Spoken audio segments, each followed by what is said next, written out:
दोस्तों ये है प्राचीन नागवास की मंदिर। औरंगजेब इस मंदिर में आकर बेहोश हो गया था, पर क्यों, ऐसा क्या देख लिया था।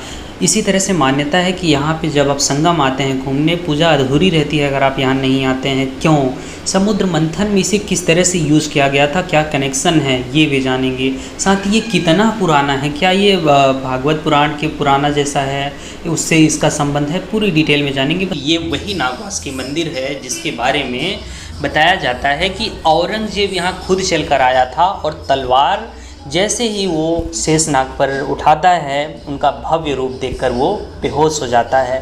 दरअसल मुग़ल काल में जब औरंगजेब आदेश देता है अपने सैनिकों को कि इस मंदिर को भी तोड़ा जाए, ध्वस्त किया जाए, क्योंकि मुग़ल काल में ये मान्यता थी कि वो हिंदू मंदिरों को तोड़कर अपने इस्लाम धर्म को वो यहाँ पे स्थापित कर रहा था।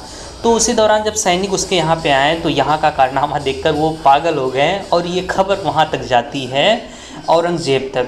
तो वो खुद ही चल कर आता है, अपनी तलवार लेकर आता है इस मंदिर पे तलवार चलाने के लिए नागवासुकी पर। तो जैसे ही तलवार नागवासुकी पर ये उठाता है, उनका जो भयानक रूप है, असलियत रूप है, वो औरंगजेब के सामने आ जाता है और वो घबरा कर, डर कर वहीं बेहोश हो जाता है। दूसरी मान्यता इस नागवासुकी मंदिर के बारे में ये है कि यहाँ पर जब आप संगम नगरी आएँ, दर्शन करने आए प्रयागराज, और चाहे वो कुंभ में आएँ, अर्ध कुंभ में आएँ, महाकुंभ में आएँ, जहाँ जब भी आएँ तो इस मंदिर, तो यहाँ नागवासुकी मंदिर ज़रूर विजिट करें, तो ही आपका ये यात्रा सफल होता है, पूरा माना जाता है, अथवा अधूरा रह जाएगा। ठीक है। तीसरी इसी तरह से मान्यता ये है इस मंदिर के बारे में कि यहाँ पे जो पत्थर हैं वो 10वीं शताब्दी के हैं। दोस्तों इलाहाबाद में आए तो एक बार ज़रूर विजिट करें, नागवासुकी मंदिर ज़रूर घूमें। बहुत ही इतिहास इसका पुराना रहा है। दो नाग नागिन का जोड़ा है जो 10वीं शताब्दी का बताया जाता है, बहुत पुराना। चलिए चौथी मान्यता के बारे में भी हम आपको बता देते हैं। जैसे इनका अवशेष पद्म पुराण और श्रीमद् भागवत पुराण से भी मिलता है। यह मान्यता है कि समुद्र मंथन के दौरान इनके शरीर को एज अ रस्सा के रूप में यूज़ किया गया था सुमेरु पर्वत में। सुमेरु पर्वत में इनका शरीर लपेटकर जब रस्सा के तौर पर यूज किया गया था तो इनके शरीर में काफ़ी रगड़ हुई थी। समुद्र मंथन समाप्त होने के बाद ही इनके शरीर में काफ़ी जलन होने लगी।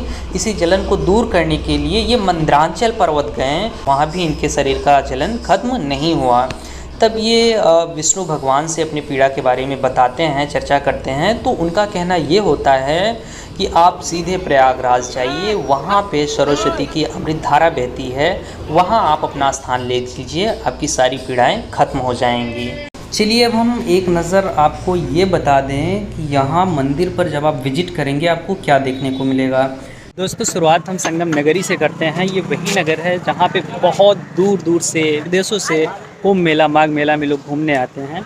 ये है हमारा संगम इस साइड में, और ये है हमारा दारागंज के उत्तरी छोर में स्थित नागवासुकी मंदिर, जो कि बहुत पुराना है। पद्म पुराण और भागवत पुराण के समय का यहाँ एक मूर्ति है जिस पे औरंगजेब ने तलवार चलाई थी भव्य रूप देखकर, और ऐसा माना जाता है समुद्र मंथन के दौरान इनका यूज़ किया गया था एज रस्सी के रूप में। तो चलिए डिटेल में दिखाते हैं। हाँ, साइड में बच्चों के लिए व्यवस्था किया गया है, आप यहाँ पे थोड़ा एक्सरसाइज वगैरह या फिर घूम एंजॉय कर सकते हैं, अपने शरीर को एक्टिव कर सकते हैं। तो चलिए अंदर चलते हैं और आपको दिखाते हैं। तो जब आप अंदर जाते हैं एक भव्य मंदिर दिखती है। मंदिर बिल्कुल जैसे बदेवरा नाथ है ना, उनकी तरह, मतलब शंकर भगवान की मूर्ति अक्सर जैसे रहती है, बस उसी तरह से मंदिर का डिज़ाइन है। मतलब जहाँ भी आप देखेंगे शंकर भगवान की मूर्ति होगी, शेषनाग की, सबका लगभग सेम है मंदिर का डिज़ाइन। तो वही आपको डिज़ाइन मिलेगा। और इस मंदिर के अंदर नाग नागिन के जोड़े मिल जाएंगे और भगवान की कुछ मूर्तियाँ हैं।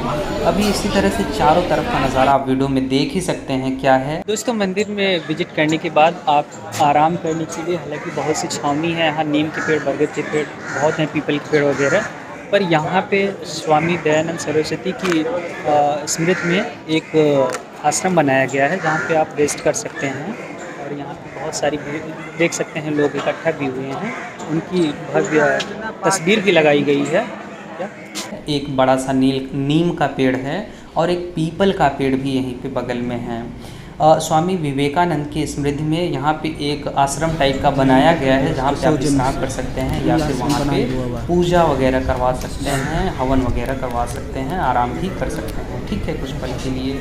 हाँ, इसी तरह से जब आप थोड़ा सा पीछे जाएंगे, वहाँ का नज़ारा बहुत प्यारा रहता है। वहाँ पे इतनी ठंडी हवाएं चलती हैं कि दिल को सुकून मिलता है, आगे आप देखेंगे। तो इस तरह से इस मंदिर का एक छोटा सा ओवरव्यू रहा है। दोस्तों, नागवासुकी मंदिर को पीछे छोड़ते हुए हम लोग देसी लौंडे बस पीछे का एग्जिट द्वार प्रेफर कर रहे हैं, क्योंकि सीधे तो हम लोग कभी आते जाते ही नहीं हैं। वो हमारे दोस्त लोग बाइक से हैं, तो वो लोग इधर आ रहे हैं, हम लोग यहाँ से उतर लेंगे, ठीक, इस तरह से। और हाँ, मंदिर को विजिट करने के बाद ये छावनी में ज़रूर आइएगा। ये जो पेड़ पौधे हैं ना, सुकून मिल रहा है, बहुत अच्छा लग रहा है, क्योंकि यहाँ पे हवाएं बहुत ठंडी चल रही हैं। ब्रीज है, ब्रिज मतलब समझ रहे हैं, हल्की बहती हुई हवाएं जो दिल को सुकून। अरे यहाँ पे हाँ, क्या क्या गिरा नहीं, यहाँ से नीचे उतरते वक्त आप ख्याल रखिएगा भैया अपना, पैर हाथ टूट सकते हैं, एकाएक ढलान है।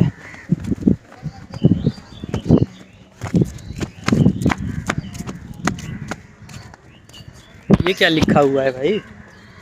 बड़े हनुमान मंदिर बक्सी भाषा, ये रास्ता आपको दिखा रहा है भाई कि अगर आपको बड़े हनुमान मंदिर जाना है तो इस साइड जाइए, बक्सी बांध जाना है, रेलवे स्टेशन जाना है इस साइड जाइए, नागवासुकी सीधे चले जाइए चढ़। तो फाइनली हमने मंदिर को विजिट किया, डिटेल में बताया, जानकारी दिया।